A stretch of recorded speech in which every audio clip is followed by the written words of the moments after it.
Assalamualaikum warahmatullahi wabarakatuh. Ila hadratin Nabi Mustafa Muhammadin sallallahu alaihi wasallam wa ashabihi wa dzurriyyatihi lahumul Fatihah.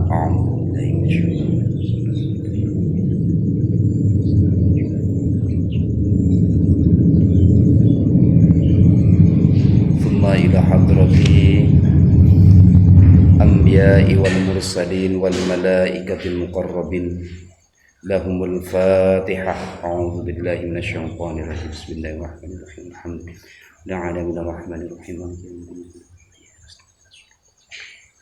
Shiratal ladzina an'amta 'alaihim. Thumma ila hadrati ghawthi hadzal zamani wa 'alihi wa sa'iri awliya'illahi radhiyallahu ta'ala wa khususan ila Syekh Abdul Qadir Al-Jilani Syekh Abdul Hasan As-Sadili lahumul Fatihah. A'udzu billahi minasyaitonir rajim. Bismillahirrahmanirrahim. Ar-Rahmanir-Rahim. Maliki yaumiddin. Iyyaka na'budu wa iyyaka nasta'in. Thumma ila hadrati Syekh Muhammad Arif Majid wa Muhammad Muslim Bahiri dan menurut Habib Abdullah Al-Faqih Haji Muhammad Syekh Al-Mabrur Arif Bobr lahumul Fatihah. A'udzu billahi minasyaitonir rajim. Bismillahirrahmanirrahim. Rabbil alamin arrahmanir rahim maliki yaumiddin iyyaka na'budu wa iyyaka nasta'in ihdinas siratal mustaqim siratal ladzina an'amta 'alaihim ghairil maghdubi 'alaihim waladdallin. Tsumma ila hadratin sahibul kitab hadisna Syekh Haji Al-Bisri Al-Fatihah. A'udzu billahi minasyaitonir rajim. Bismillahirrahmanirrahim. Alhamdulillahi rabbil alamin.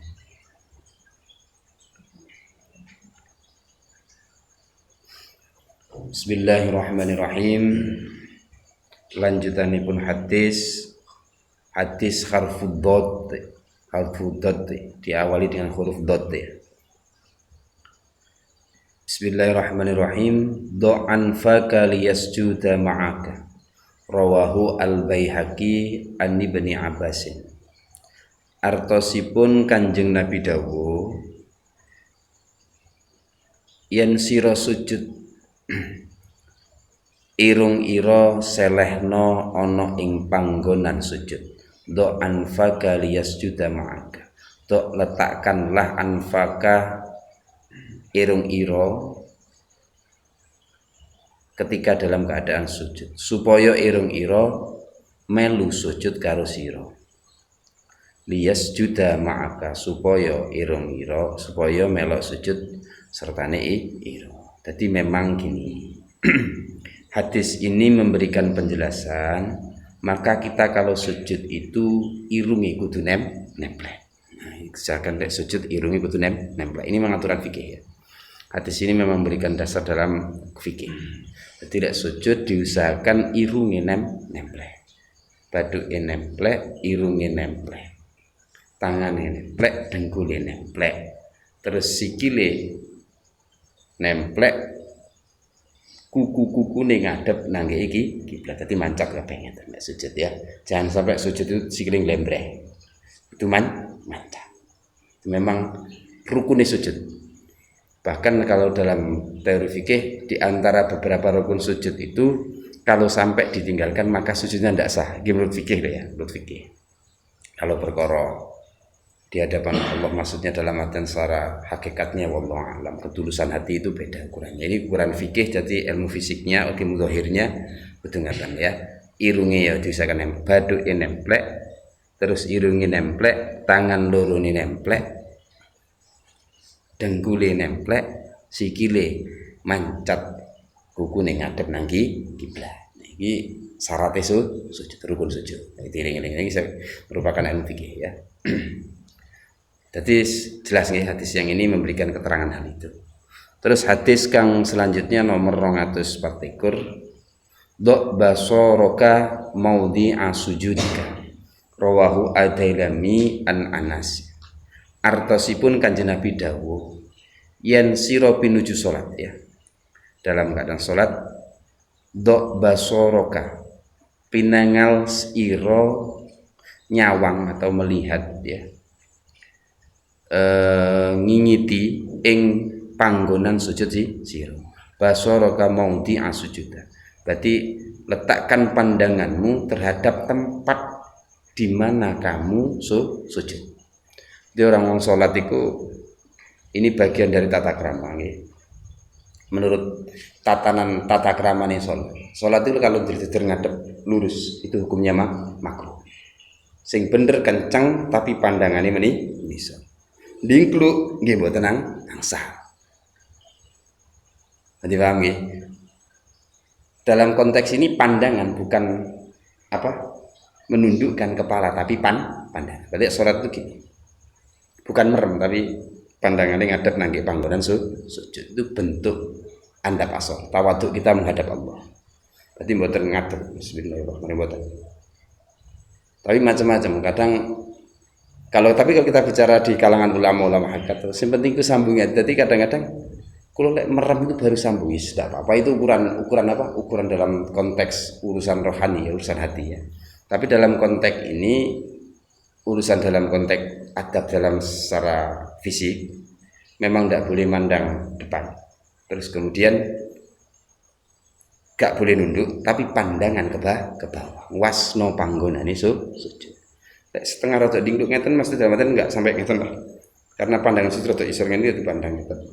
Itu boleh. Yang bagus gitu. Itu di dalam kitab Irsyadul Ibad siapa? Beliau Syekh Hajar Asqalani ya. Beliau juga menulis dalam kitab itu juga seperti salah satu bagian dari adab sholat itu ya gitu. Pandangannya, basyarnya itu ke bawah, melihat maudiknya sujud, panggonane peletakan sujud. Yes. Itu yang hadis yang kedua, berarti tatanan sholat gitu, tatanan fikih dalam sholat. Terus hadis yang berikutnya, hadis yang nomor 225. Do' yadaka 'alal ladzi ta'lam min jasadika wa qul bismillahi thalathan wa qul sab'a maratin a'udzu billahi wa qudratihi min syarri ma ajidu wa ukhadir. Rawahu Imam Ahmad wa Muslim wa Ibnu Majah an Utsman bin Abil Asiyil Thaqafi ya. Biasanya terkenal di Utsman bin Abil As gitu ya. Bil Abil As, orang-orang nama pendeknya keterangan yang sering disebut itu. Ini hadis dari cerita beliau. Jadi artinya ngeten, Kanjeng Nabi dawuh ya. Tangan iro seleh noin awak atau badannya. Do yadaga ala talim kang kroso didele nang awak badan kang kroso loro. Lan sira maca bismillah kaping 3. Kisah pertama saya hadis perintah yang pertama, anjuran yang pertama. Jadi kalau kita merasa ada di dalam anggota badan kita ya, itu ada yang kesakitan, ono kroso loro dan lain sebagainya, ini salah satu resep obat. Ini biasanya dipakai ruqyah kalau sama orang-orang yang ahli ruqyah. Ini bacaannya suruh baca bismillah 3 kali. Loro po sembarang kali ya loro. Ini salah satu anjuran beliau, kon maca bismillah ping 3 didlemek ono sing duwe sakit. Lan maca ditambahi lagi, a'udzu billahi wa qudratihi min syarri ma ajidu wa ukhadir. Itu suruh baca itu ping 7. Yang artinya kula nyuwun kebau reksa atau terjaga, karena auzu terjaga datang Gusti Allah lan kekuasaanipun Gusti Allah saking pekawis atau perkara awon, perkara yang jelek ingkang kula raosaken lan ingkang kula kuwatosaken atau kuwatiraken. Jadi wacanan a'udzu billahi wa qudratihi min syarri ma ajidu wa uhaddir itu dibaca 7 kali. Ya nek panggonan sing loro iku. Nah ini dalam hal ini biasanya sama orang-orang dipakai ruqyah. Nah dalam konteks ruqyah iki macam-macam sing hal ini, kejinan dan lain sebagainya, atau merasa sakit kena apa dan sebagainya, dibacakan hal ini, a'udzubillah ini, a'udzubillah wa qudratihi min syarri ping 7, insyaallah ya, insyaallah dengan penuh keyakinan kita, dengan yakin kita ini ada dawuh Kanjeng Nabi, anjuran Kanjeng Nabi, pasrah ke wusul lewat Kanjeng Nabi, insyaallah dadi waras. Ini salah satu obat ya. Salah satu bagaimana kita menyembuhkan diri kita. Bisa diartikan ya ruqyah mandiri ya, ruqyah mandiri. Nah, hadis yang ini keterangan tentang bagaimana penyembuhan atau pengobatan sakit pada badan kita, baik secara bentuk mistis atau apapun ya. Terus hadis kang 226. Do' yaminaka alal makanil ladzi tashtaki famsah biha sab'a maratin wa qul a'udzu bi izzatillahi wa qudratihi min syarri ma ajid fi kulli mashatin. Artine rawah iki hadis rawahu at-Tabrani awal Hakim. Artosipun Kanjeng Nabi dawuh, tangan ira kang tengen. Sing ngono iki dadi sambung dari tadi. Jadi digunakan itu tangan yang kanan. Selehno ing panggonan kang kok wadul-wadulaken lorone. Jadi memang cerita hadis dari dua-dua ini. Ceritanya memang siapa tadi? Utsman bin Abil As iku rawuh nang Kanjeng Nabi cerita, memang beliau ini sejak masuk Islam itu dia merasakan dalam badannya itu ada yang sakit. Nah, kemudian sama Rasulullah dianjurkan dengan bacaan yang awal tadi, yang riwayat awal suruh baca bismillah 3 kali sama a'udzubillah wa qudrati min syarri ma ajidka wa uhadir. Terus yang berikutnya ini kemudian dianjurkan baca sama 7 kali, tapi bacaannya a'udzu bi izzatillah tambahannya ya. Kalau tadi a'udzubillah saja, ini wa a'udzu bi izzatillah wa qudratihi min syarri ma ajidu wa uhadir, terusannya sama dengan hadis atas. Berarti kedua hadis ini saling menguatkan. Berarti ya, dua hadis saling menguatkan bahwa memang betul-betul jenis hadis kan nomor jadi macam-macam. Padahal sing teko wong siji tapi jadi cerita karena diriwayatkan dengan yang beda. Yang satu diriwayatkan oleh atau wal Hakim, situ diriwayatkan dari Ibnu Majah. Isinya ada yang beda, tapi intinya sama-sama berlindung kepada Allah dengan kata-kata yang sama. Nah, saya sampaikan bahwa kita kalau kena apapun ini bisa digunakan ya. Kena digawi, anggo loro-loro dan lain sebagainya. Anggo lanjut ya. Iya ada yang menarik, kanggo loro itu nanti ada ya. Di hadis ini kok banyak cerita-cerita tentang itu. Selanjutnya hadis yang ke nomor 228. Ad-diyafatu thalathatu ayyamin famazada fahuwa sodaqa rawahu Ahmad wa Abu Ya'la an Abi Sa'id. Artosipun Kanjeng Nabi dawuh, wajibe ngaturi suguhan atau memberikan sebuah apa dalam artian penghormatan kepada tamu iku mongsone namung telung iku wajib. Mangka suguhan kang luweh saka telung dina iku minangka sedekah. Berarti hukumnya sudah tidak wajib. Nah, nek ana tamu kok ndayoh nginep luwih kok 3 dina. Kewajiban kita memberikan penghormatan atau suguhan dan lain sebagainya pelayanannya itu wajibnya 3 kali. Adapun nilainya yang ketiga itu hukumnya sunnah atau bernilai sedekah, tidak wajib lagi. Terus hadis yang kedua yang berikutnya ini memberikan lagi ya.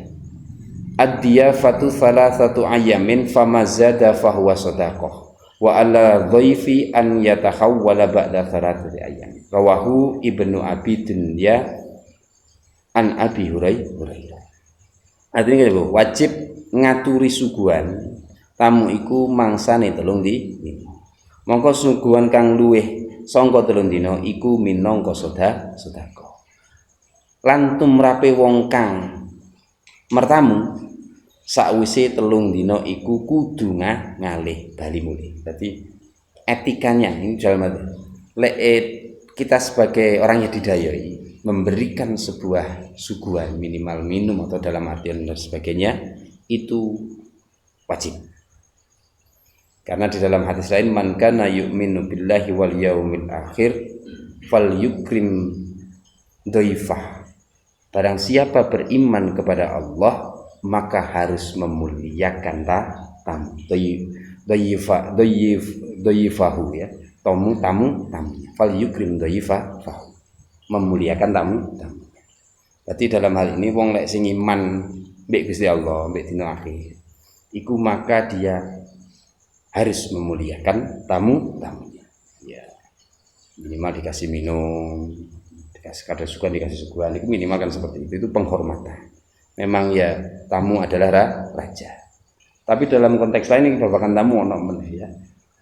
Maka tamu itu ya manut kudu ana mbek sing duwe ya. Misal mbek tanya monggo lenggah mriki, monggo diaturi mriko, monggo diunjuk ya kudu manut ya. Karena memang hadisnya kan aduyufu kal mayyit ya. Jadi tamu itu seperti mayit, dikapak-kapakno sing urip kudu gelem. Dadi lek diaturi monggo sing apik, sing medhayuh iki etikane ya kudu dijugo. Monggo diinum nggih gitu. Iki jadi tamune gak tamu sing bagus itu ya, gak sesuai dengan hadis. Hadis lengkap. Terus kemudian hadis ini tadi kan penghormatan. Terus selanjutnya hadis menyampaikan bertamu itu yang bagus tidak boleh lebih dari 3 hari. Tidak boleh lebih dari 3 hari. Ketamu ya. Medayo sampai nginep ya kan ya damu dayo atuh nginep jangan sampai dari lebih 3 hari. Ya, sampai 5 dino ya itu enggak, etikanya enggak pas sesuai hadis. Tapi memang gitu ya. Memang gitu ya. Jadi medayo itu juga ada tata kramanya. Dalam Islam itu lengkap sekali ya. Jadi medayo hormat tamu, terus jadi tamu yang baik itu seperti apa, menghormat tamu yang baik itu seperti apa juga dalam artian tatanan ilmu agama Islam juga dibicarakan. Selanjutnya ya, insyaallah bisa dipahami. Hadis yang berikutnya, hadis kang nomor 229. Masih babakan tamu iki. Ad-dhaifu ya'ti birizqi wa yartahilu bi dzunubil qaum wa yumahhisu anhum dzunubahum. Artinya Kanjeng Nabi dawuh, tamu iku tekane nggawa rezekine dhewe. Misal ini maksudnya nggawa rezekine dhewe gitu. Kan setiap orang itu punya gambaran rezeki dhewe. Lek jadakane gampang rezeki akeh. Benda ya kok mesti dikai mangan dikai sembarangan itu berarti rezekine akeh. Paham? Nggih, paham nggih. Kadang benda ya kok benar iki daya kok mesti ora ana apa-apa. Berarti nyene gawane dhek gak nggawa rezeki. Tamu yo gawan suwe. Benar iki rene kok mesti pas ya gak ana apa-apa. Ben wong kok teko mesti pas di omahe duwe apa-apa. Dadi disugune kabeh ndek kedang sembarangan. Jadi ini menunjukkan gitu. Nek sampean pengen ngetes ya sampean coba medayo gawan rezekine akeh ora kan bisa ditek. Rezeki Mas rezeki pas medayo iku lho ya. Rezeki sedaya. Pas medayo kok rezekine panganan kok ya pas akeh. Pas rupane pas berkat teko kabeh ijazane akeh pangan lha iku berarti yen gawan rezekine tamune gawane kok rezeki. Berarti memang tamu kok rezeki dhewe. Jangan khawatir. Ini juga bisa dalam ojo khawatir bagi orang yang tamu wis rezeki dhewe. Terus saya sampaikan lanjutannya wa yartahilu bidzunubil qaum lan berangkate mulih ya wa yartahil mulihnya pulangnya nggawa dosane kaum atau golongan kang ketang. Dadi lek wong mari kedayo disambut dengan baik dengan tataran mulai awal tadi terus kok pamit mulih iku ngelongi dosane sing didayo. Makanya wong sing akeh tamu nih ya banyak tamunya itu banyak dosanya berkurang ya, banyak dosanya berkurang. Makanya nek para ulama, para kiai sing kakek doa ini makanya dosane cepet entek ya cepet entek karena digawa tamu nih ya. Barokah kedayon tamu ini ngurangi dosa. Ya memang kadang-kadang itu angel gampang. Kadang-kadang kita itu hormat tamu itu kenapa kok sampai di seperti ini besar? Memang saya rasakan tuh abot kadang-kadang. Abot itu dalam artian nang ati nemoni tamu sok gembira seneng yo kudu penuh dengan perjuangan hati betul ya. Penuh dengan hati betul. Kadang-kadang ya pas napo misalnya sampean kita sampean sendiri pun ini ya pas robat nurun daya. Kita harus tampilkan suasana yang hangat. Itu kan suguhan juga ya. Hangat. Sing kirane ya apa demen lah. Tamu ini enggak ini perlu kita juga. Ini sebagai yang tamu ya tuan rumah sebagai tuan rumah.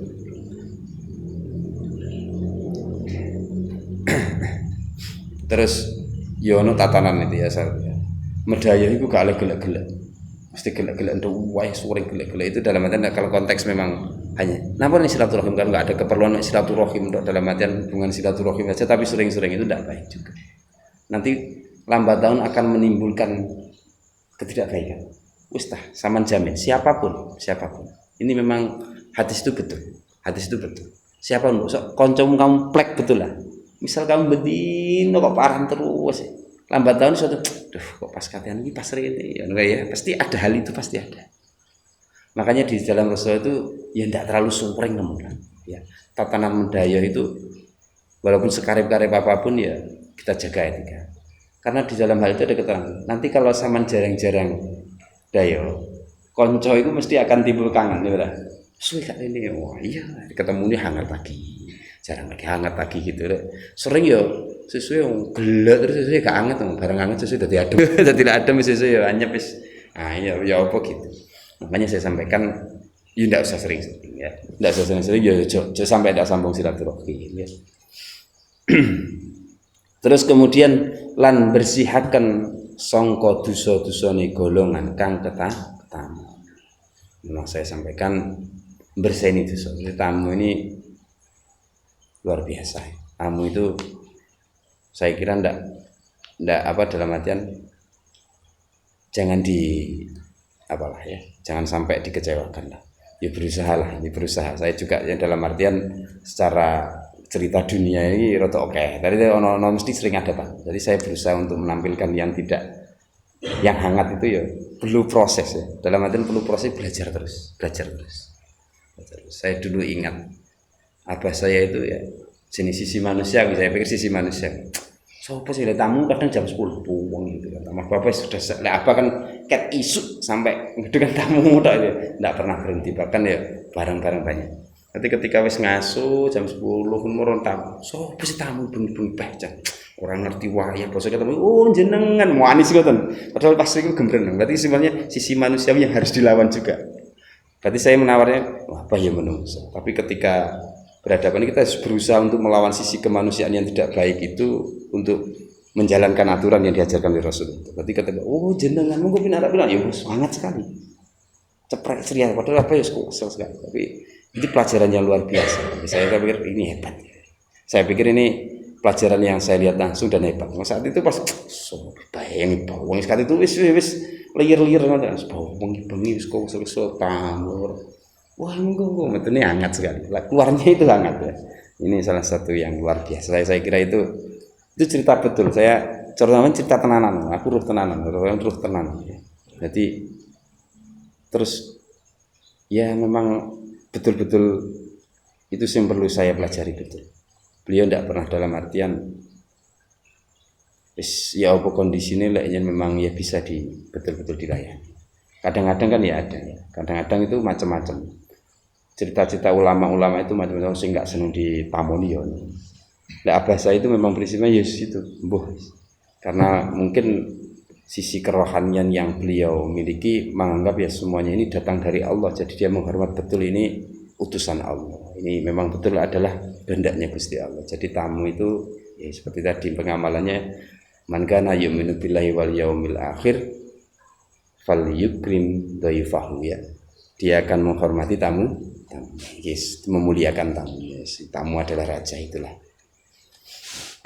Terus selanjutnya, sekarang dulu.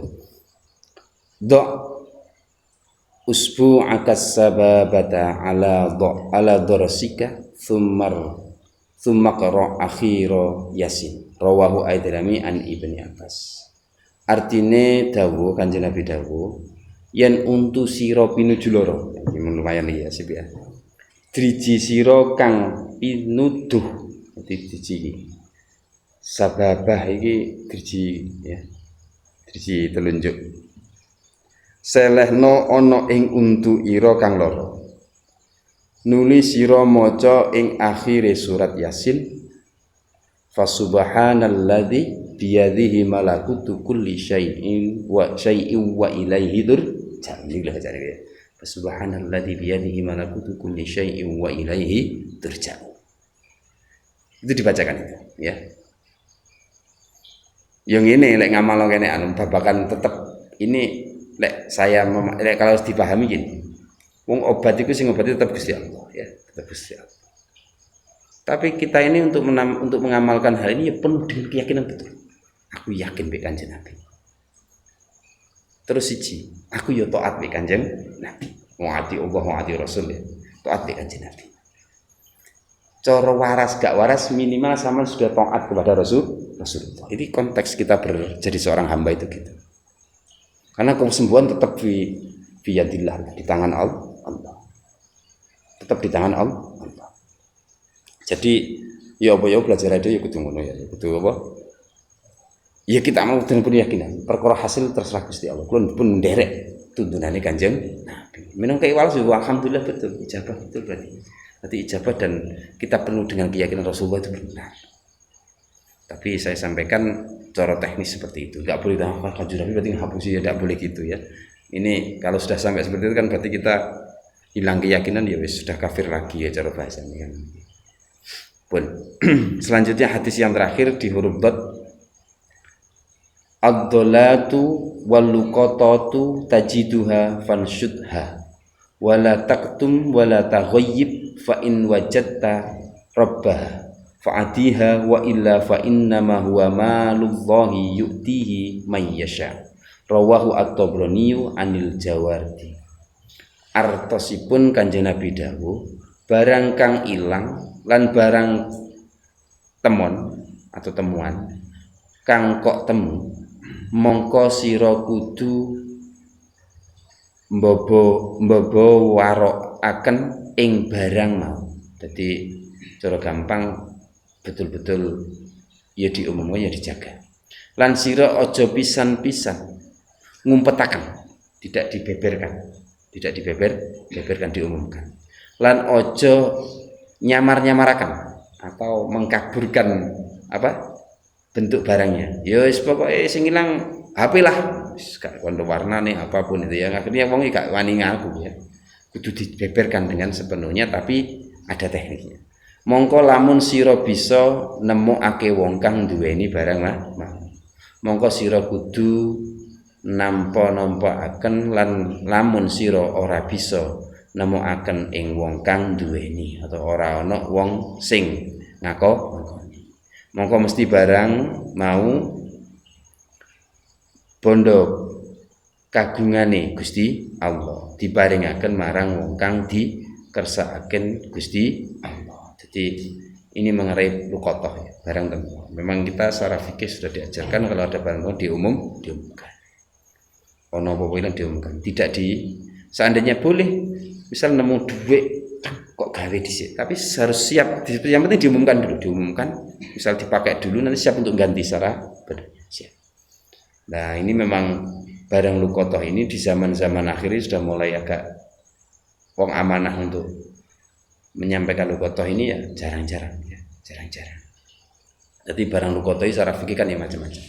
Ada yang dalam artian sunnah untuk diambil, dalam artian kita siap untuk menyebarkan, ada yang wajib, bahkan ada yang sifatnya itu makruh, mendekati haram sekali ketika kita nggak gelem, nggak bisa mampu.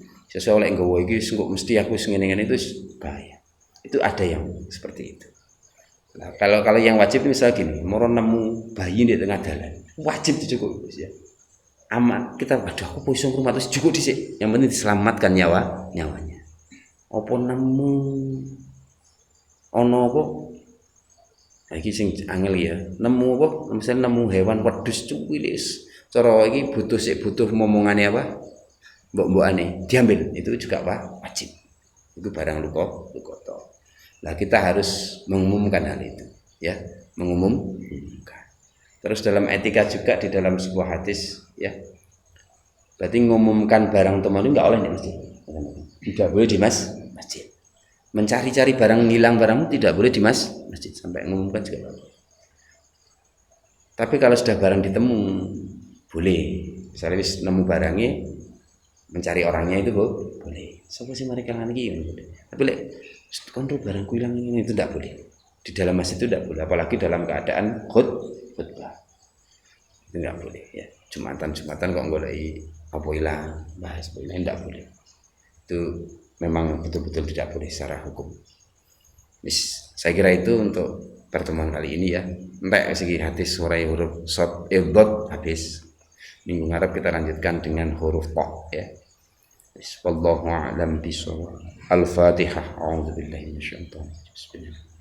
Alhamdulillahirabbil alamin arrahmanir rahim maliki yaumiddin iyyaka na'budu wa iyyaka nasta'in ihdinas siratal mustaqim siratal ladzina an'amta 'alaihim ghairil maghdubi 'alaihim waladdallin.